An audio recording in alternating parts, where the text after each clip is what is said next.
नमस्कार, मैं मोहित शर्मा आप सभी का स्वागत करता हूँ, आपका अपना चैनल शर्मा जी जीएस अड्डा में। तो आज हम लोग देखने वाले हैं मगध साम्राज्य के बारे में, यानी कि जो बिहार स्पेशल का हम लोग का सीरीज़ जो कंटिन्यू चल रहा है, उसी सीरीज़ को कंटिन्यू करते हुए आज हम लोग देखने वाले हैं मगध मगध साम्राज्य देखेंगे। और मगध साम्राज्य में 3 वंश आता है, एक तो आपका आता है हर्यक वंश आता है, एक आता है शिशुनाग वंश और एक आता है नंद वंश। तो जो 3 वंश है, 3 वंश में हम लोग आज देखेंगे हर्यक वंश के बारे में। देखिए, पहले हम लोग जानते हैं मगध साम्राज्य के बारे में जानते हैं। पहले हम लोग इससे पहले जानेंगे बिहार के बारे में। तो बिहार का जो उल्लेख मिलता है सर्वप्रथम कहीं बार तो मिलता है आपका ऋग्वेद में मिलता है। और ऋग्वेद में बिहार के लिए जिस शब्द का प्रयोग किया गया उसका नाम है कीकट।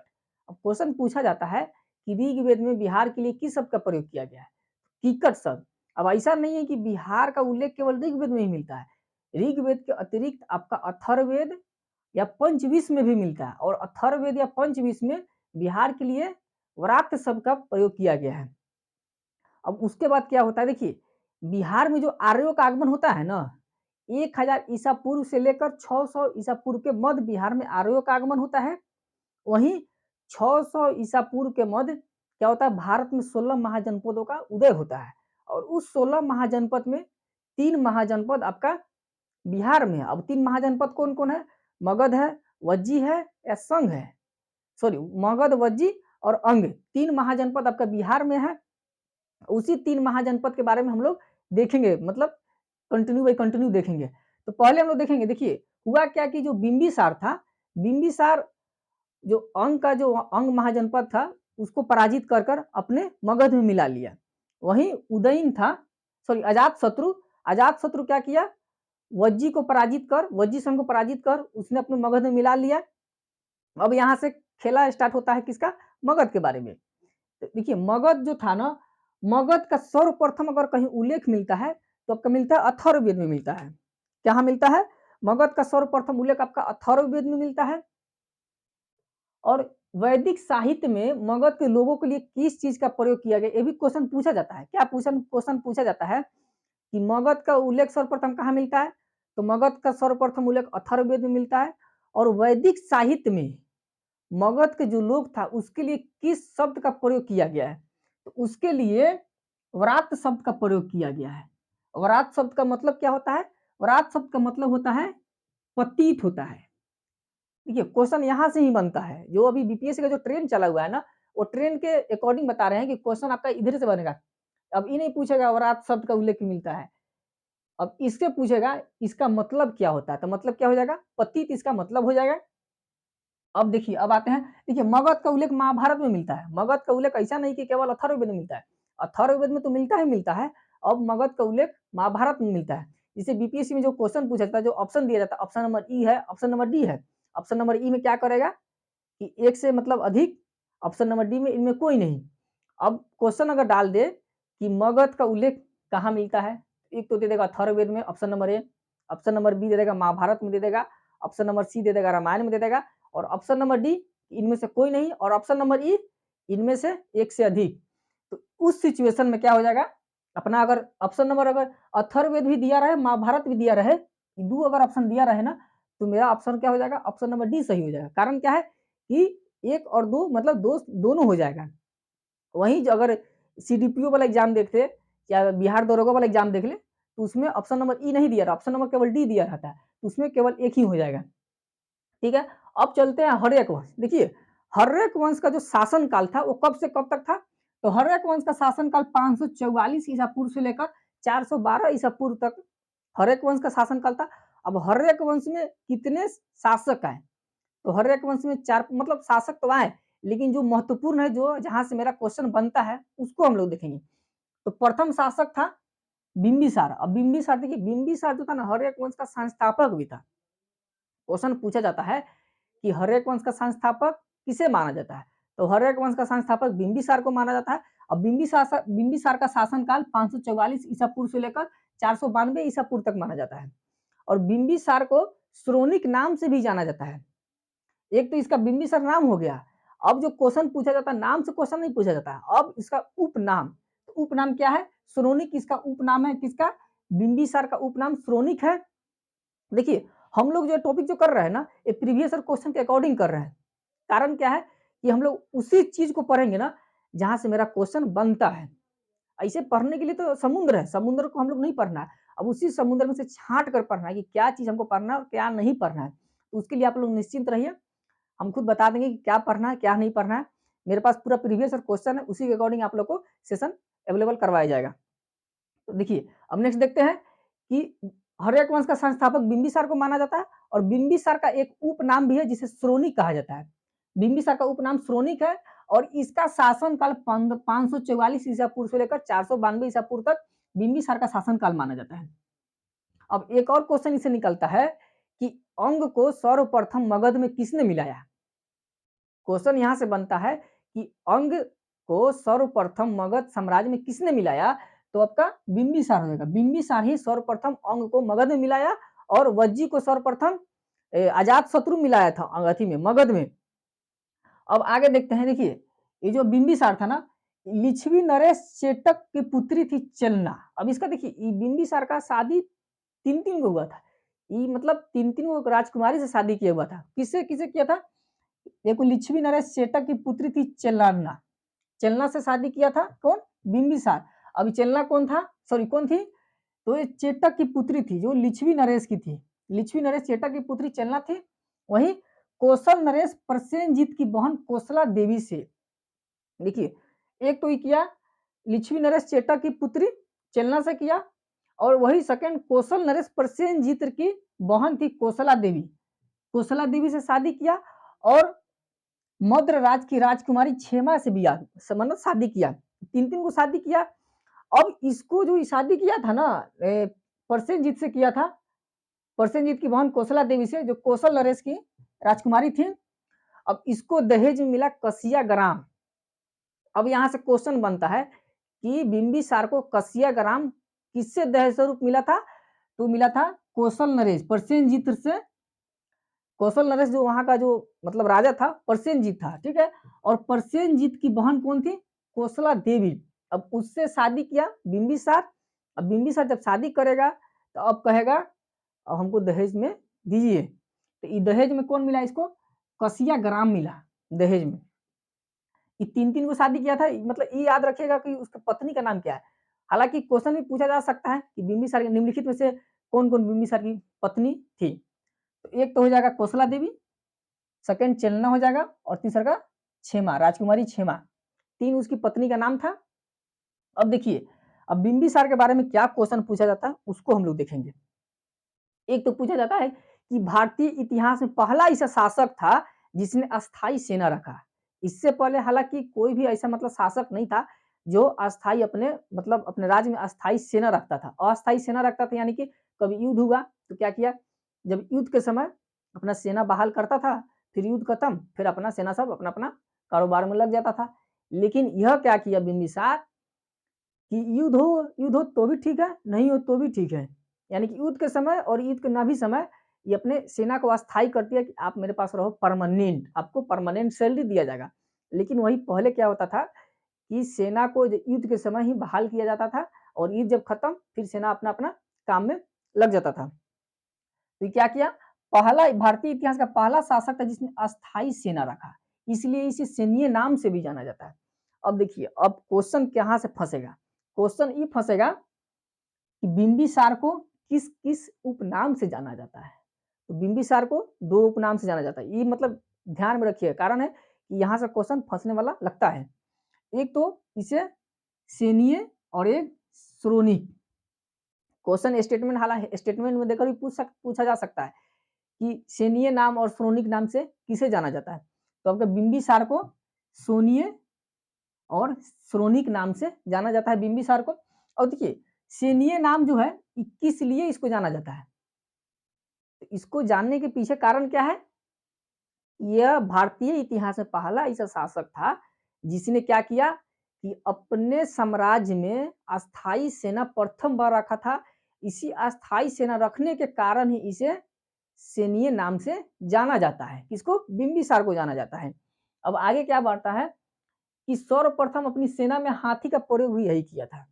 देखिए, एक तो अस्थाई सेना रखा और सर्वप्रथम अपनी सेना में हाथी का प्रयोग भी यही किया था। कौन किया था? तो बिंबिसार किया था। हालाँकि इससे पहले जो शासक था यानी कि राजा जो भी रहता था, वो अपना कभी भी हाथी का प्रयोग नहीं किया, केवल घुड़सवार, तीर भाला-वीला वाला सब सेना रखता था। लेकिन ये क्या किया कि हाथी का मतलब सर्वप्रथम प्रयोग किया और अस्थायी सेना भी रखा। ये आपका मतलब इतना जो भी मतलब इफ़ेक्ट है, ये केवल बिंबिसार से है और इससे बाहर बिंबिसार के बारे में नहीं पढ़ना है। मतलब यही पढ़ेंगे ना कि जो मेरा क्वेश्चन एग्ज़ाम में आने वाला हो। हालाँकि इससे बाहर कुछ पूछा भी नहीं जा सकता है। अब उसके बाद आता है अजातशत्रु। देखिए, अब ए एक बात और बता देते हैं कि जो हर्यक वंश है ना, इसको पितृहंता वंश भी कहा जाता है। अब पितृहंता वंश का मतलब क्या होता है? तो इसको क्या हुआ कि जो पुत्र है, अपने पिता को हत्या कर सिंहासन पर बैठा। कैसे? जैसे हर्यक वंश का संस्थापक बिंबिसार है, तो बिंबिसार की हत्या कौन कर देगा? अब करेगा बिंबिसार की हत्या अजातशत्रु। अजातशत्रु हत्या कर देगा, तो इसे पितृहंता पुत्र कहा जाएगा। अब फिर क्या करेगा, जब ये अपने बाबूजी को मार कर गद्दी पे बैठेगा ना, तो इसका बेटवा भी क्या करेगा, इसको मार देगा।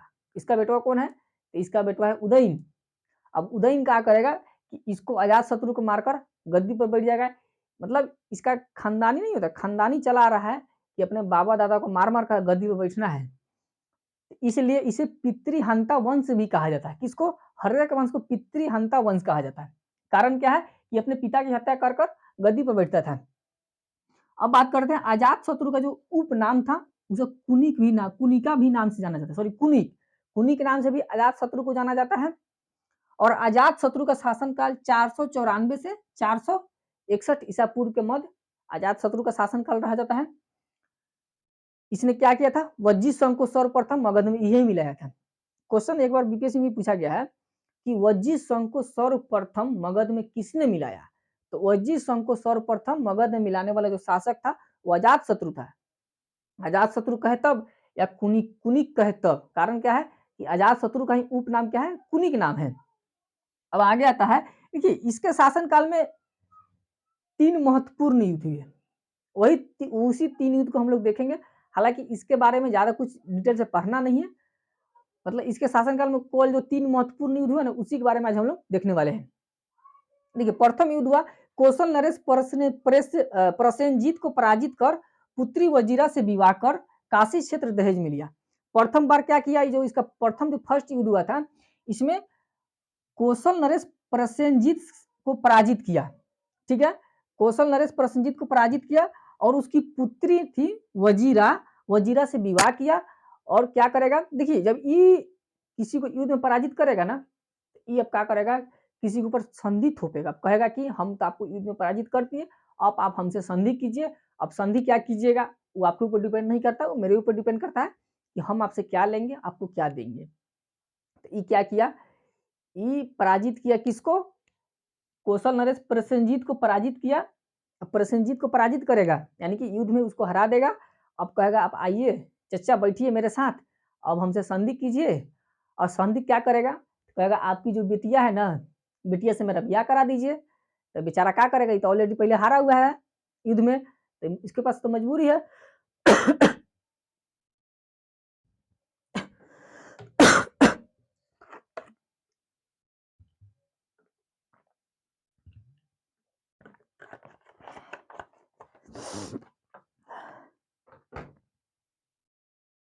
क्या होगा, यहाँ संधि कर उसकी बेटी से शादी करेगा। अब उसकी बेटी का नाम क्या था, उसकी बेटी का नाम था वजीरा।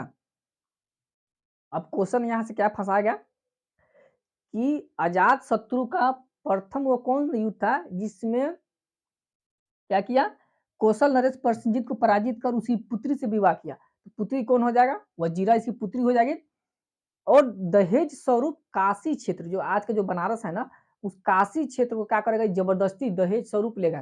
कि अब देखिए, एक तो युद्ध में पराजित किया और क्या करेगा, उसको जबरदस्ती तैयार करवाएगा कि नहीं आप तैयार होइए, अब हमसे आप संधि कीजिए। संधि करेगा, संधि में कहेगा कि नहीं अब आपकी जो बेटी है, बेटी बहुत सुंदर है।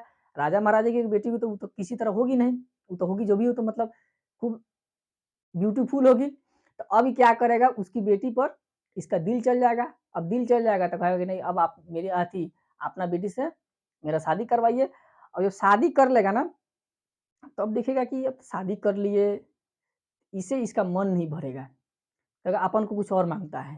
तो क्या माँगता है अपन को? कहेगा अब अपन को काशी वाला क्षेत्र माँगता है।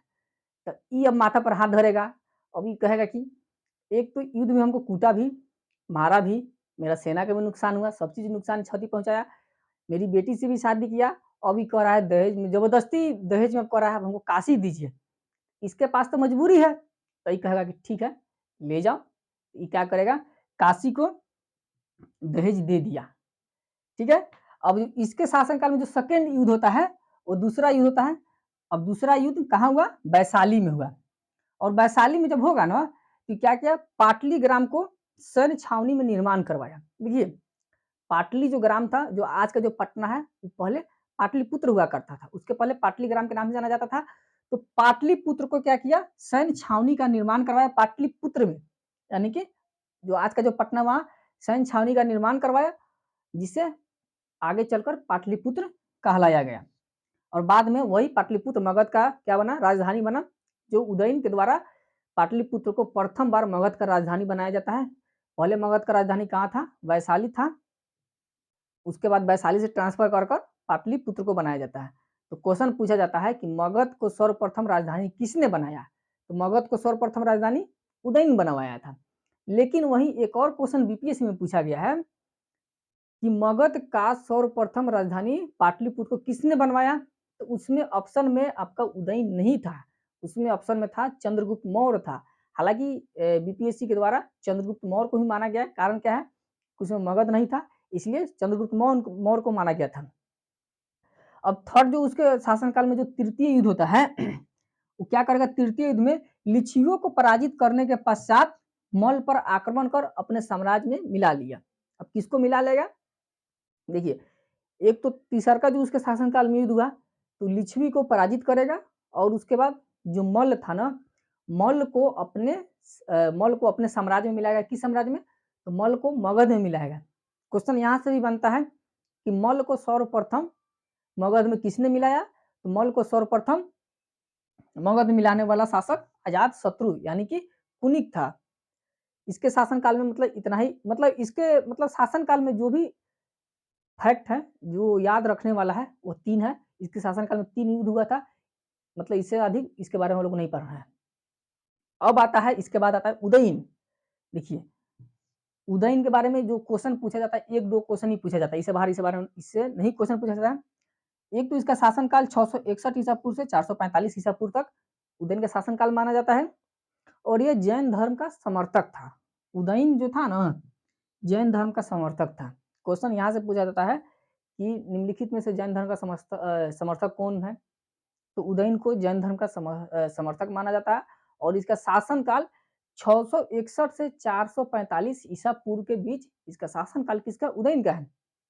और उदयन में जो सबसे महत्वपूर्ण जो काम किया, वो ये किया कि पाटलिपुत्र को सर्वप्रथम वह मगध का राजधानी बनाया। हालांकि पहले मगध का राजधानी कौन था? राजगिरी था, राजगिरी जो आज का राजगीर है। उसके बाद ही क्या करेगा? मगध का राजधानी वहां से ट्रांसफर कर पाटलिपुत्र को बनाएगा, और क्या करेगा? पाटलिपुत्र को मगध का राजधानी बनाया, और पाटलिपुत्र को कुसुमपुर के नाम से मतलब जाना जाने लगता है। उसके बाद जब पाटलिपुत्र को मगध का राजधानी बनाएगा ना उदयन, तो उसके बाद से पाटलिपुत्र को कुसुमपुर के नाम से भी जाना जाता है। देखिए, अब यहाँ से भी क्वेश्चन बनता है, क्या यहाँ से क्वेश्चन फंसेगा कि पाटलिपुत्र को और किस किस नाम से जाना जाता है? पाटलिपुत्र तो पटना हो जाएगा, एक पाटलीग्राम हो जाएगा, ठीक है, और एक कुसुमपुर हो जाएगा। कुसुमपुर को निम्नलिखित में से किसे जाना जाता है? क्वेश्चन में पूछा जा सकता है। कुसुमपुर को, पाटलिपुत्र को ही कुसुमपुर के नाम से जाना जाता है। अब आता है कि जो हर्यक वंश है, अब हर्यक वंश तो हो गया, हम लोग देख लिए इसका बिंबिसार, अजातशत्रु, उदयन, 3 को मतलब इसका जो महत्वपूर्ण शासक था उसके बारे में देख लिए। अब इसका जो अंतिम शासक है, जहां से एक क्वेश्चन मात्र बनता है कि हर्यक वंश का अंतिम शासक कौन है? तो हर्यक वंश का अंतिम शासक नागदशक है। हर्यक वंश का अंतिम शासक नागदशक को माना जाता है। अब इसके बाद आता है शिशुनाग वंश, उसके बाद हम लोग पढ़ेंगे नंद वंश। नंद वंश का जो अंतिम शासक था घनानंद को मारकर चंद्रगुप्त मौर्य क्या करेगा? मौर्य साम्राज्य की स्थापना करेगा। तो फिर हम लोग नेक्स्ट वीडियो में क्या करेंगे अब, ये तो हम लोग पढ़ लिए हर्यक वंश, अब इसके बाद पढ़ेंगे शिशु नाग वंश को, फिर नेक्स्ट वीडियो में देखेंगे, और हर्यक वंश को देखेंगे, सॉरी नंद वंश को देखेंगे। तो इसके बाद हम लोग क्या करेंगे, धीरे-धीरे मतलब जो भी बिहार स्पेशल वाला सेशन चल रहा है, उसको भी कंप्लीट कर लेंगे। देखिए, बिहार स्पेशल वाला जो ये सेशन चल रहा है ना, ये सीरीज़ है, इस सीरीज़ से बाहर बिहार में आयोजित होने वाले सभी प्रतियोगी परीक्षा में जितने भी क्वेश्चन पूछे जाएँगे, अदरवाइज़ बीपीएससी हो, सीडीपीओ हो, बिहार दरोगा हो, बिहार पुलिस हो या बिहार एसएससी हो, यानी कि बिहार में आयोजित होने वाले सभी कॉम्पिटिटिव एग्जाम में बिहार स्पेशल से क्वेश्चन जो भी पूछा जाएगा, आपका इस सीरीज से बाहर एक भी क्वेश्चन नहीं आने वाला है, केवल करंट अफेयर छोड़कर। करंट अफेयर के लिए भी आप लोग निफिकिर रहें। करंट अफेयर का क्या करेंगे हम, कि जो एक सप्ताह का पूरा करंट होगा ना, उस सभी एक सप्ताह के करंट को संडे के दिन एक वीडियो में आपको प्रोवाइड करा दिया जाएगा, जहाँ से आपका करंट भी पूरा कवर हो जाएगा बिहार स्पेशल। हालाँकि बिहार स्पेशल कवर तो हो ही रहा है, करंट अफेयर भी कवर हो जाएगा।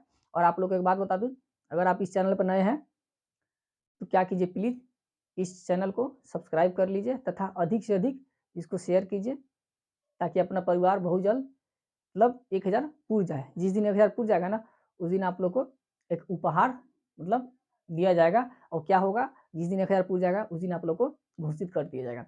फिर हम लोग मिलते हैं नेक्स्ट वीडियो में, तब तक के लिए आप सभी का बहुत-बहुत धन्यवाद।